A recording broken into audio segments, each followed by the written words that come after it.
नमस्कार। India debate में आप सबका स्वागत है। मैं हूं आशुतोष पाठक। जून महीने की शुरुआत तो 2 दिन पहले हो गई है, लेकिन मंगलवार को पश्चिम बंगाल से फिर एक बड़ी खबर आ रही है। हालांकि ये मंगलकारी खबर है जो सत्तारूढ़ पार्टी के पक्ष में जा रही है। दूसरी तरफ जो मुख्य अपोजिशन पार्टी है उसके लिए अमंगलकारी खबर आ रही है। ऐसी अमंगलकारी खबर की कल्पना सुश्री ममता बनर्जी ने नहीं की थी। ममता बनर्जी को कभी भी ये उम्मीद भी नहीं रही होगी कि ऐसा उनके अपने लोग करेंगे। अपने लोग उनके साथ इस तरह से धोखा देंगे, ऐसी सार्वजनिक धुलाई करवाएंगे। पिटाई की भी खबरें हैं, पिटते पिटते बचने की भी खबरें हैं। इस तरह का माहौल बनेगा। कट मनी के बारे में तो आप सबने देखा होगा, जो कमीशन टीएमसी के सिंडिकेट लेते थे आम लोगों से, उसको वो बाजाप्ता माइक पे प्रचार करके कह रहे हैं कि जिससे हमने कमीशन लिया है वो कृपा करके अपना कमीशन वापस ले जाएं, कमीशन की जो धनराशि है वो वापस ले जाएं। अलग अलग गाड़ी पे अलग अलग तरीके से लोग उसको लौटा रहे हैं, प्रचार करके लौटा रहे हैं, कहीं पर नीचे में बैठ करके लौटा रहे हैं, कट मनी लौटा रहे हैं। मतलब इस बात की पुष्टि कर रहे हैं कि तृणमूल कांग्रेस की जो सरकार थी वो जनतांत्रिक नहीं थी, लेकिन दिल्ली के विश्वविद्यालय में बड़े बड़े प्रोफेसर और लुटियंस जोन के बड़े बड़े लॉयर्स को वहां जनतंत्र दिखाई पड़ता था।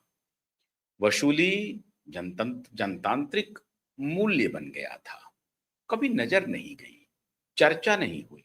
स्थानीय मीडिया में खौफ था, या स्थानीय मीडिया को पैसे के दम पे उसे चुप करा दिया जाता था।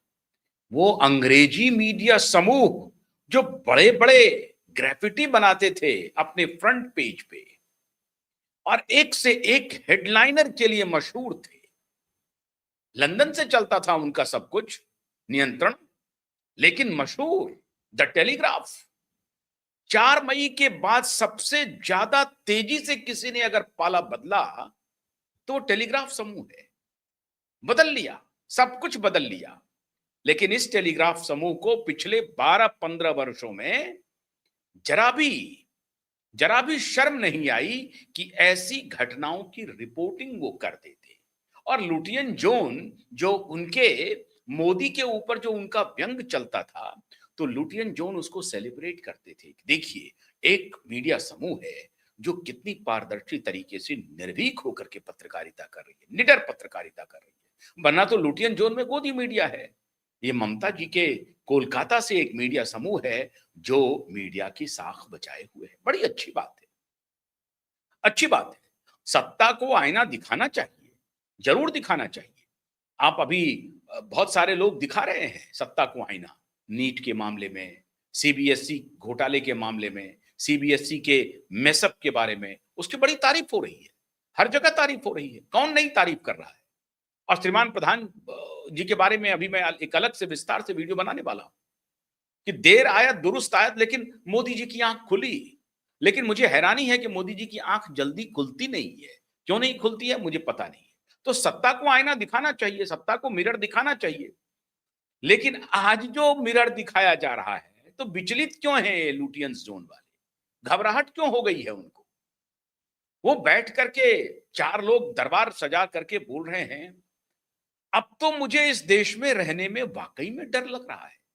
सुप्रीम कोर्ट के बड़े लॉयर कह रहे हैं, मुझे इस देश में रहने में बड़ा डर लग रहा है। क्यों भाई? क्योंकि अभिषेक बनर्जी के ऊपर अंडे चले, प्रायोजित अंडे। खैर, अब वो समूह पाला बदल रहा है, वो अलग विषय है।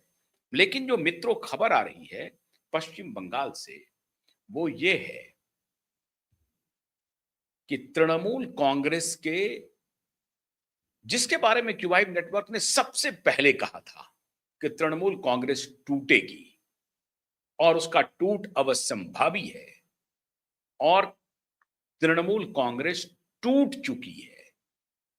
बिल्कुल टूट चुकी है और ये स्वीकारोक्ति स्वयं सुश्री ममता बनर्जी ने कर ली है।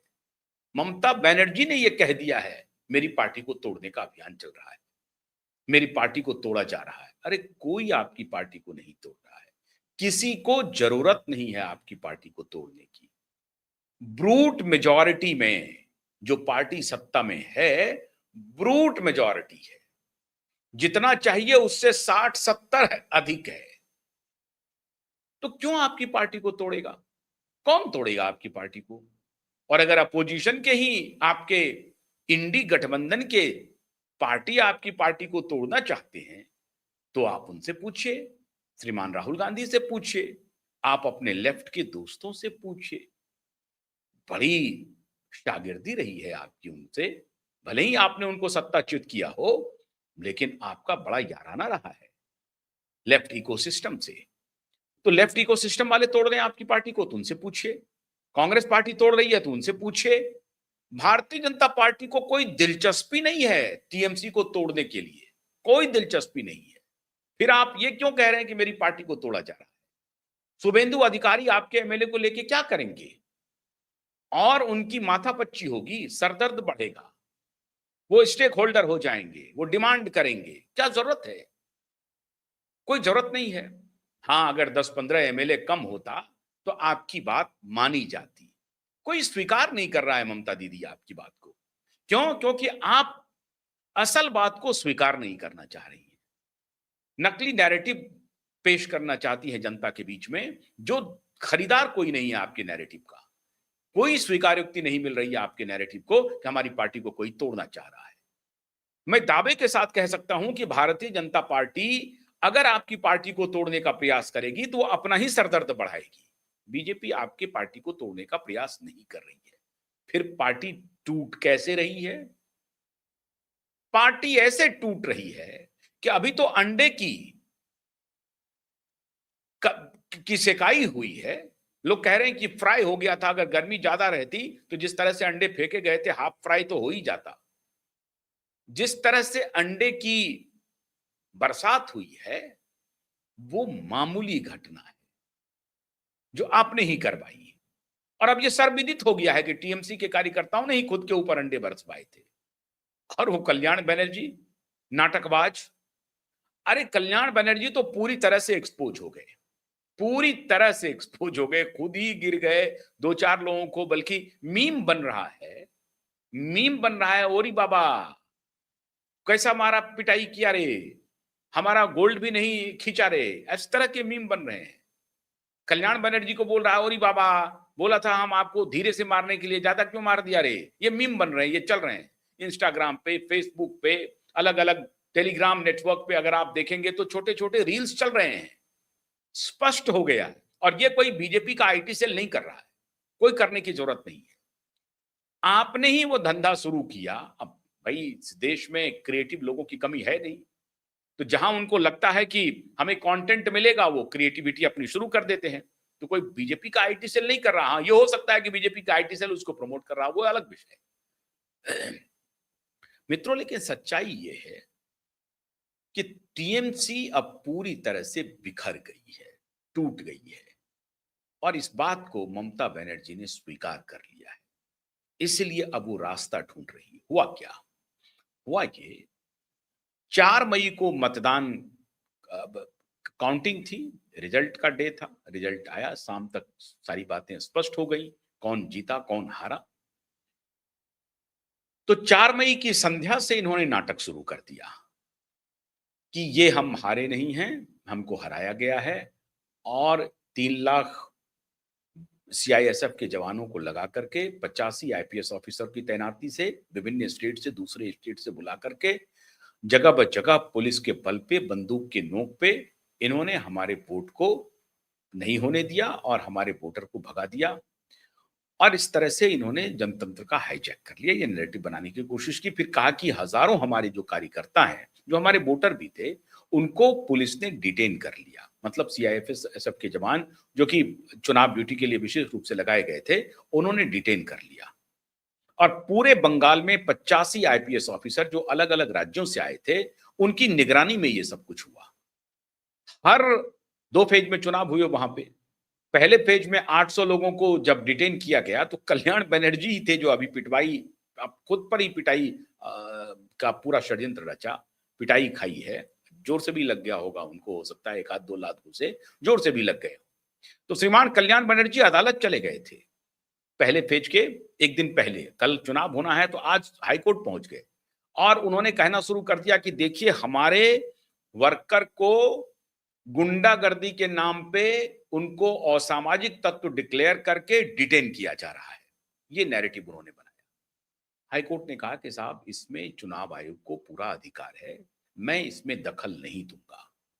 चुनाव आयोग के पास जो कुछ भी इनपुट है वही कॉम्पिटेंट अथॉरिटी है उस इनपुट को इवैल्यूएट करने के लिए। अदालत इवैल्यूएट नहीं करेगी उस इनपुट को। तो आप जो ये लेकर के आए हैं ये तर्क कि देखिए चुनाव आयोग ज्यादती कर रही है और हमारे कार्यकर्ताओं को जेल भेज रही है, भाई कोई भी एक शुचिता के साथ रहने वाला व्यक्ति समाज में, उसको चुनाव आयोग जाएगा और उसकी पुलिस जाकर के उठा करके जेल भेज देगी? आपको ऐसा लगता है? हर चुनाव में, आम चुनाव हो, स्टेट के इलेक्शन हो, विधानसभा के चुनाव हो, हर चुनाव में चुनाव आयोग free and fair poll assure करने के लिए उसकी प्रतिबद्धता रहती है चुनाव आयोग की। तो हर चुनाव में चुनाव आयोग ये देखती है कि किस कॉन्स्टिट्यूएंसी में कोई असामाजिक तत्व तो नहीं है, और अगर हैं तो उसका स्केल क्या है। बड़े पैमाने पर असामाजिक तत्व हैं जहां जहां मतदान हो रहे हैं तो उसके लिए अलग रणनीति बनाते हैं, और अगर उनको लगता है कि छिटपुट असामाजिक तत्व हैं, उसकी संख्या बहुत कम है, तो उसके लिए अलग रणनीति बनाते हैं। लेकिन रणनीति का हिस्सा यह होता है कि असामाजिक तत्व को या तो वहां से खदेड़ दिया जाए या डिटेन कर लिया जाए, और जब तक मतदान होता है तब तक असामाजिक तत्व को डिटेन कर लिया जाता है। ये मामूली प्रक्रिया है, हर व्यक्ति इस बात को जानता है। तो जब चुनाव आयोग पूरे पश्चिम बंगाल में फर्स्ट फेज में 800, ये कोई बहुत बड़ा नंबर नहीं है। अगर 152-55 सीट पर मतदान हो रहा है, उसमें अगर 800 असामाजिक तत्व, वैसे तो बड़ा नंबर है, असामाजिक तत्व है। ये साधारण कार्यकर्ता नहीं है, सही लोग नहीं है, सही वोटर नहीं है, या उनके बूथ मैनेजर नहीं है, या उनके पन्ना प्रमुख नहीं है, ऐसा नहीं है, या उनके मंडल अध्यक्ष हों, जिला अध्यक्ष हों, उनको उन्होंने गिरफ्तार कर लिया हो तो एक बात समझ में आती है। नहीं, ये वो सभी असामाजिक तत्व थे जिनको कुछ ना कुछ पद दिया था टीएमसी ने, लेकिन वो थे असामाजिक तत्व। मतलब बलवाई थे, दंगाई थे, डराने वाले थे, एक प्रकार से छोटे आतंकवादी थे। मतलब चुनाव के दौरान जो आतंक फैलाया जाता है वोटरों के बीच में, वो उस प्रक्रिया को अंजाम देने वालों में से थे। तो 800 लोग जो पूरे प्रदेश में थे उनको डिटेन किया गया। डिटेन किया गया तो कल्याण बनर्जी चले गए कोर्ट, और कोर्ट ने कहा कि मैं इसमें हस्तक्षेप नहीं कर सकता हूं, ये काम चुनाव आयोग का है, चुनाव आयोग का ये प्रेरोगेटिव है, विशेषाधिकार है, और चुनाव आयोग को फ्री एंड फेयर पोल सुनिश्चित करने के लिए जो भी चुनाव आयोग हथकंडा अपनाती है उनको ये अधिकार है। जब वो साहब डीजीपी बदल सकते हैं, सारे जिले के एडमिनिस्ट्रेशन को बदल सकते हैं, तो ये डिटेंशन क्या, किस खेत की मूली है? पूरे अधिकार चुनाव आयोग को के पास चले जाते हैं गवर्नेंस के। तो ये पूरा अधिकार चुनाव आयोग का है। यही कल्याण बनर्जी थे, यही कल्याण बनर्जी थे जो सड़क पर पिटाई खाई, पिटाई क्या, प्रायोजित पिटाई खाई, अपने कार्यकर्ताओं की पिटाई खाई। फिर दूसरा फेज आया। दूसरे फेज के पहले ये सारा नाटक हुआ।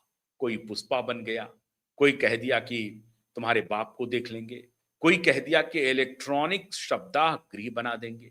चुनाव आयोग जैसे ही 4 मई का खत्म होगा मतगणना, हार्ट अटैक आएंगे और सबको हमें जलाना पड़ेगा। उतने के जलाने के लिए हमारे पास लकड़ी नहीं है, तो विद्युत शवदाह गृह बनाए जाएंगे।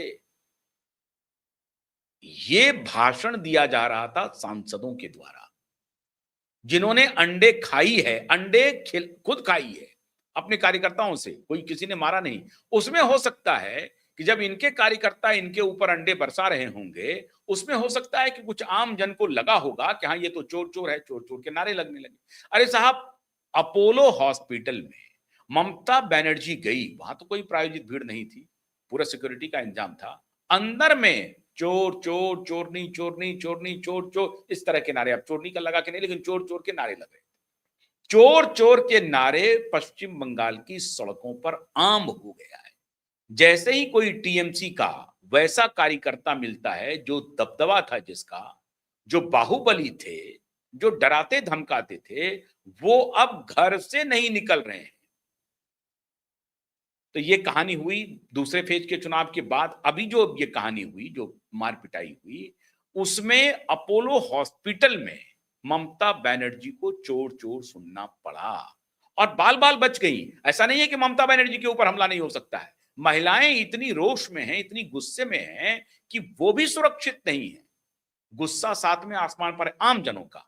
अब ये और बात है कि ममता बनर्जी अपने कार्यकर्ताओं से अगर खुद को पिटवा ले, वो अलग विषय है।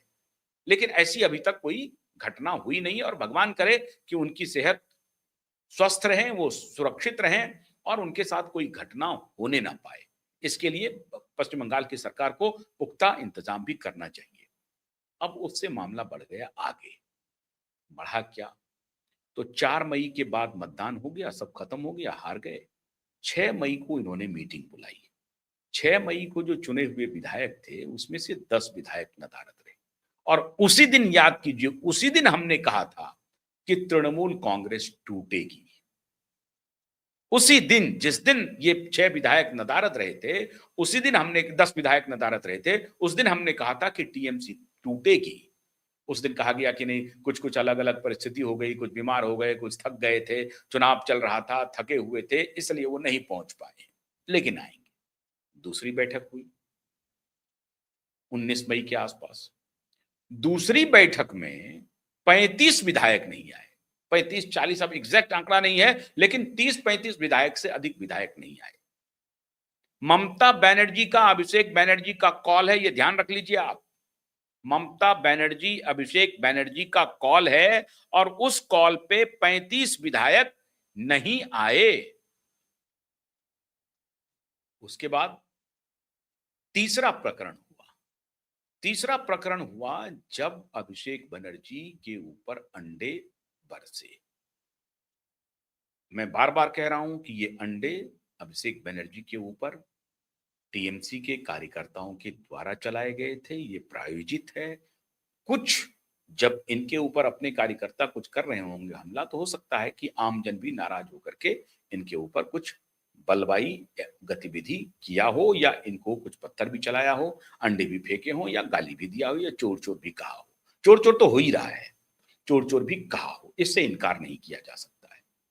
लेकिन अब इस बीच में शुरू हो गया कि भाई भाजपा का था, ये था, उसको छोड़ दीजिए। अब इस घटना के बाद दोनों ने, अभिषेक बनर्जी और ममता बनर्जी, दोनों को लगा कि अब तो हमें लीज ऑफ लाइफ मिल गया है और ये जैसा हमने सेट किया था ड्रामा, वैसा हो गया है। सारे मीडिया चैनल पे, सारे सैटेलाइट चैनल पे, सोशल मीडिया पे, हर जगह चलने लगा कि अभिषेक बनर्जी के ऊपर जानलेवा हमला हुआ। हेलमेट पहना करके उनको किसी तरीके से निकाला गया। सुरक्षा बल नहीं होते तो ऐसा हो जाता, तो वैसा हो जाता। भयंकर हमला हुआ, बीजेपी के लोगों ने हमला कर दिया। ये सारे चैनल पर एज पर दी स्क्रिप्टेड पूरा नाटक ये हुआ कि ऐसा होना है और सारे मीडिया चैनल पर चलना शुरू हो गया। उसमें चाहे गोदी मीडिया हो या दीदी मीडिया हो, दादा मीडिया हो, एजेंडा मीडिया हो। एजेंडा मीडिया तो लगेगा ही लगेगा, लेकिन गोदी मीडिया पर भी चलना शुरू हो गया, क्योंकि जाहिर है अभिषेक बनर्जी टीएमसी के राष्ट्रीय महासचिव हैं, उनके ऊपर हमला हुआ है, सांसद हैं वो, उनके ऊपर हमला हुआ है, तो जाहिर है इस बात की चर्चा होगी ही, होनी भी चाहिए, हुआ भी। अब इनको लगा कि अब हमारा प्लान सफल हो गया। अब जो लोग, जो हमने 6 तारीख को कॉल दिया था तो कुछ नहीं आए थे, फिर जो हमने 19 को कॉल दिया उसमें नहीं आए, अब जो हमने कॉल देना है तो हमारे विधायक, कार्यकर्ता बड़ी संख्या में कोलकाता में आ जाएंगे और रेड रोड को घेर लेंगे और इनका जो प्लेयर्स बिल्डिंग है उसको तहस नहस कर देंगे। प्लेयर्स बिल्डिंग को घेर लेंगे, प्लेयर्स बिल्डिंग को, और पूरे देश में माहौल बना देंगे। और उधर से कपिल सिब्बल बोलेंगे कि मुझे डर लग रहा है। राहुल गांधी ट्वीट करेंगे, महुआ मोइत्रा लंदन से अटैक करेंगी, शरद पवार बोलेंगे कि हाँ ये बात ठीक नहीं हुआ है, ठाकरे बाप बेटे एकदम से सत्तू लेके बैठ जाएंगे और इधर से डीएमके के लोग बैठ जाएंगे, अखिलेश जी बैठ जाएंगे, तेजस्वी जी बैठ जाएंगे, सारे लोग बैठ जाएंगे, माहौल बन जाएगा और मोदी की सरकार गिर जाएगी। बस ड्रामा पक्का था। अब आप बताइए, इस ड्रामे को फेल किया किसने? भाजपा ने। भाजपा ने फेल किया? बिल्कुल नहीं। उम्मीद और इसी की तैयारी थी, इसी की तैयारी के लिए मीटिंग बुलाई गई। 80 में से 60 विधायक नहीं आए। नहीं आए साहब, यहां तक भी बात चलती। अब विधायक जो नहीं आए, वो विधायक कैमरे पर कह रहे हैं कि मैं क्यों जाता मीटिंग में, क्या करने के लिए जाता, हम लोगों की बात सुनी ही नहीं जाती है। चीफ व्हिप की नियुक्ति हुई, अभी हम लोगों से फर्जी दस्तखत करा लिए। जो लोग वहां मौजूद नहीं थे वो फर्जी दस्तखत कर दिया। सीआईडी की टीम पहुंच गई है अभिषेक बनर्जी के घर पे, 2 बार पहुंची है। सीआईडी अलग पूछताछ करना चाहती है, 15 दिन का वक्त मांगा है। वो 15 दिन का भी वक्त अभी खत्म हो जाएगा कुछ दिनों के बाद। वो सीआईडी के लोगों टीम से नहीं मिल रहे हैं अभिषेक बनर्जी, सीआईडी की टीम अलग पहुंच रही है उनके घर पर। और वो फर्जी जो सिग्नेचर हुआ है, वो फर्जी सिग्नेचर अब विधायक खुद कह रहे हैं कि अभिषेक बनर्जी का जो पीए है वो राष्ट्रपति से कम हैसियत वाला खुद को नहीं समझता है। विधायकों की पहुंच कहां है श्रीमान अभिषेक बनर्जी के पास? ये तो हैरानी है। जैसे उधर ठाकरे का बाप बेटा करता है, जैसे उधर स्टालिन दोनों बाप बेटा करता है, जैसे इधर लालू यादव का बेटा करता है, लोगों से मिलता नहीं है। अखिलेश यादव तो थोड़ा बहुत मिलते भी हैं लोगों से, लेकिन ये जो बिल्कुल 2 कौड़ी के नालायक नेता, 2 कौड़ी के नालायक जो सार्वजनिक जीवन में रहने लायक नहीं है, उनकी तड़ी देखिए, उनका अहंकार देखिए, उनका विचार देखिए। अपने चुने हुए पार्टी के प्रतिनिधि जो एमएलए हैं, उनसे मिलने का वक्त नहीं है उनके पास। क्यों?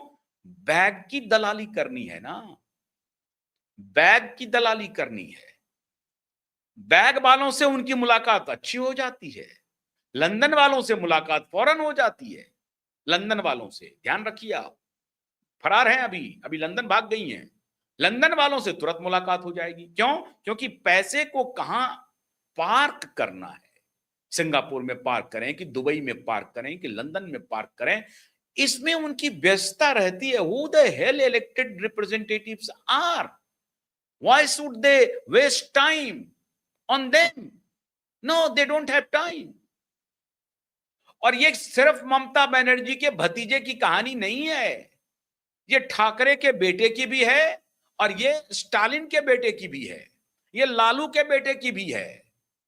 ये परिवारवादी लोग जो कि फिफ्डॉम बना लिया है पॉलिटिक्स को, अपनी राजनीति को अपनी जागीर बना लिया, और आम जनता उनके जागीर को देने के लिए बैठे हैं, लगान देने के लिए बैठे हैं, ताकि वो अय्यासी करें, चार्टर प्लेन पर केक काटा जाए और दशहरे में मछली खाया जाए। बेशरम नेता, जनता त्राहिमाम करे, अनएम्प्लॉयड युवा सड़कों पर लाठी खाए और वो मछली चार्टर्ड प्लेन पे मछली खाए, केक काटे, नोएडा में पैसा लगाए, लंदन में पैसा लगाए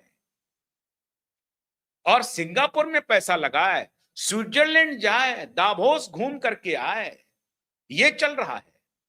तो ये जो चुने हुए रिप्रेजेंटेटिव हैं, अब इन्होंने जुबान खोल दिया, कहा कि नहीं जाएंगे आपकी मीटिंग में जहां हमारी कोई सुनवाई नहीं होती है। फर्जी काम करते हैं, फर्जी दस्तखत करवाते हैं। आपके प्राइवेट सेक्रेटरी राष्ट्रपति के माफिक बिहेव करता है। जब आपका प्राइवेट सेक्रेटरी हम लोगों से नहीं मिलता है तो आप क्या मिलेंगे साहब? हमें तो आपके प्राइवेट सेक्रेटरी से ही मुलाकात करने में वक्त लग जाता है। 60 विधायकों का एक ही जुबान है, भले ही एक ऋतुदत्त बनर्जी या कोई और सिन्हा या कोई और विधायक आकर के बोले, लेकिन 60 के 60 विधायक ने बायकॉट कर दिया ममता बनर्जी का और अभिषेक बनर्जी का। स्पष्ट कह दिया, we shall not come to your meeting, और कैटेगोरिकली बायकॉट कर दिया। वहीं से ममता बनर्जी अब अंदर अंदर घबराने लगी। अब उनको लगने लगा कि हमारी पार्टी टूट गई है। काकोली घोष जो बोल रही थी उस पर यकीन नहीं था। काकोली घोष जो कुछ भी कह रही थी उस पर यकीन नहीं था। अब ले दे करके काकोली घोष तो कह ही रही हैं, कुणाल घोष जो तथाकथित रूप से इनके गैंग के हैं वो बड़ा सेफ खेल रहे हैं।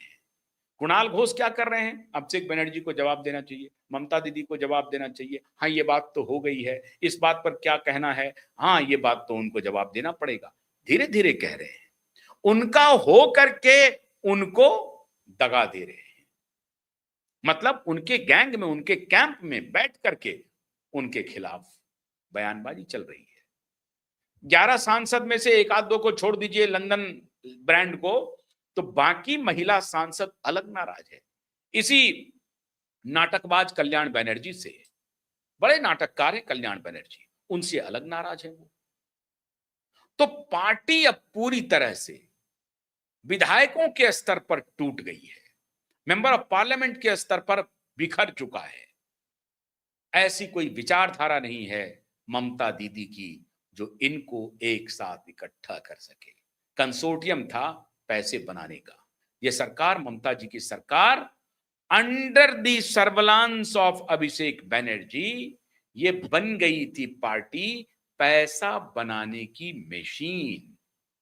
यही इनकी आइडियोलॉजी थी।